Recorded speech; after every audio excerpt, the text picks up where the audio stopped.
बिस्मिल्लाहिर्रहमानिर्रहीम अस्सलाम वालेकुम रहमतुल्लाह। इंडिया ने इस वक्त एलओसी पर बाकायदा जंग छेड़ रखी है। पहलगाम वाक़े की आड़ में ये जो पहलगाम का वाक़या पेश आया है, इसकी आड़ में पाकिस्तान के ऊपर हमला तो करना चाहता है। पाकिस्तान के ऊपर हमला करने की ख्वाहिश तो बहुत है। कभी 24 घंटे का टाइम दिया जाता है, कभी 48 घंटे का टाइम दिया जाता है। पाकिस्तान के ऊपर हमला करने के लिए तो वो किसी वक्त भी तैयार है।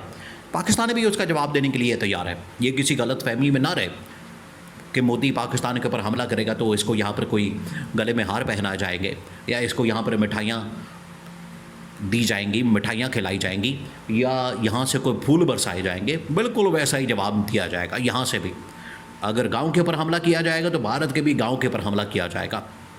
पाकिस्तान के शहर के ऊपर हमला किया जाएगा तो इंडिया के भी शहर के ऊपर हमला किया जाएगा। पाकिस्तान के अंदर अवाम को मारा जाएगा तो इंडिया के अंदर भी अवाम को मारा जाएगा। और पाकिस्तान के पास तो ऐसे ऐसे मिसाइल और हथियार मौजूद हैं, ऐसे हथियार मौजूद हैं कि इंडिया के अंदर जो है उनके मंदिरों में घंटी बजाने वाला कोई नहीं मिलेगा। बंदी के साथ ये हालात बन जाएंगे। तो इंडिया को ये सामने मद्देनज़र रखते हुए अब ये एलओसी के ऊपर छेड़छाड़ कर रहा है। एलओसी के ऊपर जो है वो छेड़खानी कर रहा है। एलओसी के ऊपर इसकी जानिब से हरकतें की जा रही हैं। एलओसी के ऊपर ये अभी भी बास नहीं आ रहा। अब एलओसी के ऊपर असल में एलओसी का जो इलाका है वो सारा का सारा है लाइन ऑफ कंट्रोल का, जो कि कश्मीर के साथ लगता है, कश्मीर के बॉर्डर के साथ लगता है। और यहीं से तकरीबन को 200-400 किलोमीटर के फासले के ऊपर पहलगाम का इलाका है, जहाँ पर यह वाक़या पेश आया, क्योंकि वो भी कश्मीर का इलाका, मकबूजा कश्मीर। ये भी आपने बात जहन में रखनी। ये वो इलाका है जिसके ऊपर नरेंद्र मोदी और इंडिया का कब्ज़ा है। इन्होंने तो वहाँ पर कब्ज़ा किया हुआ है। ये तो काबिज़ फ़ोर्स है, काबिज़ फ़ौज है, काबिज़ मुल्क है कश्मीर के ऊपर। एक तो वहाँ पर हमला करता है, दूसरा कब्ज़ा करता है, कब्ज़ा करके वहाँ पर खुद ही फॉल्स फ्लैग ऑपरेशन करता है और उसका इल्ज़ाम पाकिस्तान के ऊपर लगा देता है। बेशर्मी की इंतहा है। कोई शर्म होती है, कोई हया होती है। अब इंडिया जो है वो एलओसी के ऊपर हमला कर रहा है, लेकिन एलओसी के ऊपर पाकिस्तान की फ़ौज ने जो इसका जवाब दिया मुँह तोड़ किस्म का, करारा किस्म का, तो मोदी को तो नानी याद आ गई। मोदी को तो पता लग गया, बल्कि लग पता गया उसको कि हमला करने का नतीजा क्या निकलेगा, हमला करने से होगा क्या। मोदी ने समझा कि वहाँ पर एलओसी के ऊपर छेड़छाड़ करके तो हमें कोई मसला नहीं, और अपनी आवाम को हम बताते रहेंगे कि हमने हमला कर दिया, सीज़ फायर की खिलाफवर्जी कर दी। देखिए, ये जो सीज़ फायर किया गया था जनरल बाजवा के दौर में या इमरान खान के दौर में, वो आज तक कायम था। पिछले तकरीबन कोई 6-7 साल से मुसलसल चला आ रहा था। और उस सीज़ फायर की वजह से वहाँ के लोगों को, आवाम को बड़ा सुख हो, फ़ायदा होता है। उनको सुख का सांस लेना नसीब होता है, वरना वो तो वहाँ पर सुख का सांस नहीं ले सकते। जिस किस्म की वहाँ पर सूरत हाल बन जाती है, सिचुएशन बन जाती है, बड़ी क्रिटिकल किस्म की। लोग बेचारे वहाँ पर नहते मारे जाते हैं, फायरिंग की जद में आ जाते हैं, लोग बेचारे वहाँ पर फंस जाते हैं। ये उनका हाल होता है। तो ये तो पाकिस्तान ने बड़ा ही ज़बरदस्त फ़ैसला करके वहाँ पर सीज़ फायर करवा दिया। अब सीज़ फायर करवाने के बाद वहाँ लोग बड़े खुश थे, उन्होंने पाकिस्तान की बड़ी तारीफ़ की। अब इंडिया ने वहाँ पर सीज़ फायर का मुआहदा तोड़ दिया। इंडिया ने वहाँ पर जो सीज़ फायर का कॉन्ट्रैक्ट है वो ख़त्म कर दिया, एग्रीमेंट ख़त्म कर दिया, और उस सीज़ फायर की खिलाफ वर्जी करते हुए उसने पाकिस्तान के ऊपर हमला कर दिया। अब 2-3 तरीक़ों से पाकिस्तान के ऊपर हमला किया गया, फिर पाकिस्तान का उसी तरीके से उनको जवाब मिला। एक तो ये कि वहाँ पर इंडिया की जानिब से जो पाकिस्तान की फ़ौज के ऊपर फायरिंग खोल गई, तो पाकिस्तान ने भी आगे से फायरिंग खोल दी। जहाँ पर इन्होंने पाकिस्तानी फ़ौज को नुकसान पहुँचाने की कोशिश की, वहीं पर इंडिया के फ़ौजियों को मार दिया, उनको जहन्नुम हासिल कर दिया।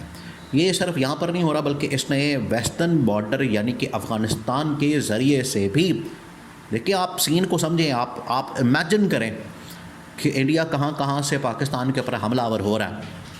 ईस्टर्न बॉर्डर से भी और वेस्टर्न बॉर्डर से भी, अफ़गानिस्तान के ज़रिए से भी उसने तकरीबन कोई 100-150 दहशतगर्द पाकिस्तान के ऊपर चढ़ा दिया है। लेकिन पाकिस्तान ने आधे दहशतगर्दों का सफाया कर दिया, मार दिया मौके पर। उनको गोलियाँ मारी, उनको फायर मारे, वहीं पर मारेगा। तो अब यहाँ पर ये हो रहा है कि इन्होंने पहले फ़ौजियों के ऊपर हमला किया तो फ़ौजियों का जवाब दिया गया, फ़ौजियों को मारा, उनको गोलियां मारी, वहाँ से वो भागे। फिर इंडिया ने क्या किया, इंडिया ने अब इसका तोड़ ये निकाला।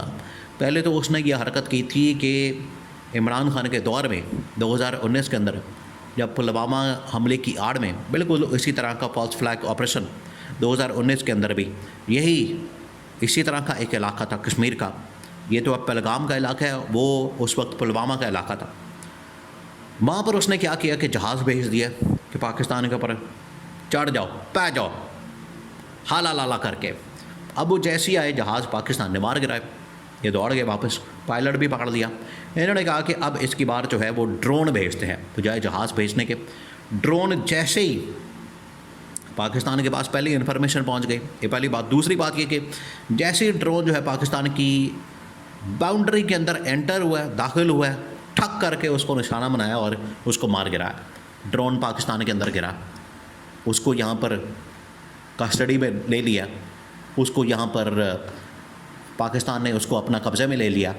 और ये ड्रोन आया था इंडिया का जासूसी करने के लिए, इंडिया का आया था पाकिस्तान के अंदर देखने के लिए, चेक करने के लिए सूरत हाल, जांच पड़ताल मामलात कि फ़ौजी यहाँ पर कितने किस लोकेशन के ऊपर है, इनकी पोजीशन क्या है, वो सारी जो वॉर सिचुएशन होती है उसका जायज़ा लेने के लिए यहाँ पर पहुँचा, मार गिराया। फिर उसके रद्द अमल के तौर पर क्योंकि उन्होंने एक ड्रोन भेज के तो खिलाफवर्जी की, पाकिस्तान की फ़ौज ने फिर उनकी चौकी को निशाना बनाया और चौकी को निशाना बना के डस डस वहाँ से तबाह बर्बाद कर दिया, मुकम्मल तौर पर तबाह बर्बाद कर दी उनकी चौकी, जहाँ से ये सारा ऑपरेट कर रहे थे, जहाँ से सारे फ़ौजी बैठे हुए थे, मोर्चे बनाए हुए थे, वहीं से सारी कमांड एंड कंट्रोल सिस्टम उनका ऑपरेट हो रहा था, ड्रोन ऑपरेट हो रहे थे, बाकी तमाम सिस्टम उनका ऑपरेट हो रहा था।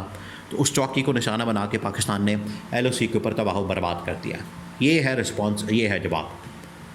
तो अब मोदी के ऊपर डिपेंड करता है, बॉल अभी भी मोदी की कोर्ट में है। पाकिस्तान ने तो कहा है कि हम हमला नहीं करेंगे ता वक्त है कि पाकिस्तान के ऊपर हमला ना हो जाए। अगर हमला हो गया तो फिर बख्शेंगे नहीं, छोड़ेंगे नहीं, ये पाकिस्तान ने कहा हुआ है, ये पाकिस्तान का जवाब है। अब इंडिया ने इतना ज़्यादा नुकसान उठा लिया, अब भी कुछ पीछे बचता है।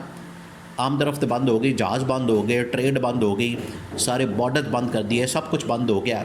अब पीछे बचा क्या? और कोई चीज़ भी बंद होने के लिए है तो मोदी पेश कर दे, वो भी बंद हो जाएगी। तो ये इस वक्त हालत है। ड्रोन भेजा, वो मार गिराया, चौकी तबाह बर्बाद करवा ली और जलील हो गया, रुसवा हो गया। और आज भी जो मोदी का मीडिया है वो शोर मचा रहा है, वो जंग के लिए बातें कर रहा है।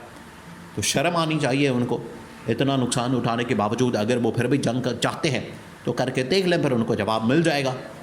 लेकिन बेहतर ये क्या बात रहे, आप अकल से काम लें, दानिशमंदी से काम लें। लेकिन ये LOC के ऊपर जो उसने हरकत की, छेड़छाड़ी की, वो इन्होंने वहाँ पर छेड़छाड़ की, तो उसका नतीजा, उसका खमियाजा मोदी और भारत की फ़ौज को भुगतना पड़ा है।